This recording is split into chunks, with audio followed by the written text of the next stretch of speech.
Hello, is Mícheál Ó agus seo Leabhar-mheas in inanam Leabhar-mheas sin Léirmheas beag dhéanamh ar roinnt leabhar atá léite gom agus nach bhfuil deise gom Léirmheas beidir níos subsláin túla a scríomh ina dibh agus an leabhar atá léite gom bhealta seo ná Pónairí ar Thósta díolann Mícheál Ó Ruairc an siú le bheile Mícheál Ó Ruairc. Bhí cúpla rud léite gom tá scríofa ag Mícheál Ó Ruairc chana daoine sílam gur gearrsceilt bhí agus bhí si hanú sinnom. So chu tá seo was cinál díolann agus tosín sé amach cén bliain gabhfuil sa cethir agus ní chuiníonn sé díolann gachéan lá ach a bhíag an bhórbín se an agus gimocht raig ach cad é me faoi sin bhí sigur bra.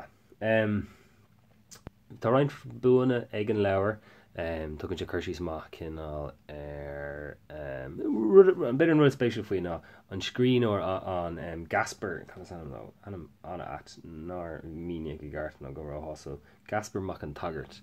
atá ag stadair tá sé an ollscoil agus tá sé dul an gaig agus an bhéile an bit an rud fearr faoin leabhar ná an slí gnéann sé cinál céim fág bhfuil an duine seo scríomh chuinál díolann dó hain agus cinál tá sim agus litríocht agus lehéid sin agus pléitir sin amach maith agus increte glóir agus tá réir a chéile bíonn sé bracha filiocht agus rathascrib sé gaiir níos fearr agus é dul tríd ó hebh na filiochta ach go bunasach is chuirsíán ar héanhol scolas tá roinnt sprí an ach beidir an luchtas mó atá ar ná go sé achúirt scaran tuismóirí an phríomhcharachtar chur an car leis lábhan na bhás hain agus níos agam beidir go daíonn sin le daine ach cinál uorscéalta níos trimme ach hílas go meid sé bháil níos tainna bhí mar meán ach sprí go bunasach so tá sé áfraíon cruama ach tá sé go tá cupradán cinál úsáidan an scrín ó béirlachas cinál mar úsáidan daine go thir daine óga agus tugann sin méid ortha increitochta don leabhar an drochóir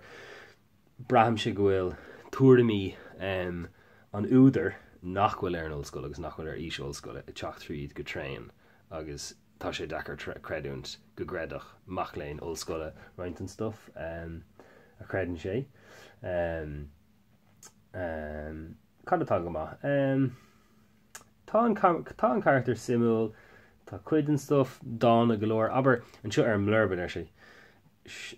san uorscéal splóideach réamhlóideach ullmhíonach seo chumad aithne ar Gaspar mac an tagart Mícheál ollscoile atá ag freastal ar ollscoil an tíal. Ní éad fárá gohfuil an tuairiscéal seo réamhlóideach nó ullmhíonach agus is dána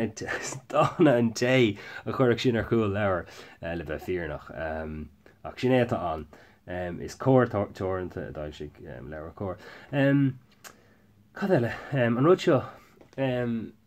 ordítar ceisina spéisiúla an faoi conas phlé le rud a raig as dáta fáil siad an leabhar bhíon gabhfuil sa seacht agus tá sé lonathe gabhfuil sa car agus mar óúing tá sé ábhainn dechar phlé le thuairiscéalta atá lonathe ann faoile agus marú a géir go mraith siad ábhainn stálathe nó seanna caite taobh siad de chréibh se anna cair in níag sin gur nearnach rud ionintach san uairiscéal Skippy Dies Lútear rudaí agus technoliacht agus aber éránathe atá mór ag an am ach tá sí dul ar go leor nach féidir bheith cinnte gur aber rianna nó XYZ atá agus go bheith rá nó duine beidir bhí a bheisisin cúplaíon rih sin ní féidir de le bhéir legan ar a gceart agus rá ó seo an duine tá gceist agus tábhrí sin hála rún seo hena agus tá sé caite so brehan sé ábhríonn stálathe agus caite tá cuasaí technoliaachta bíonn sé seo a teach sanna chuige chéile agus tá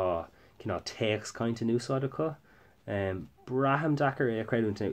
dúsáid mar teach cainte agus muid ar agus mis ar scúil sto raibh mis ar an scúil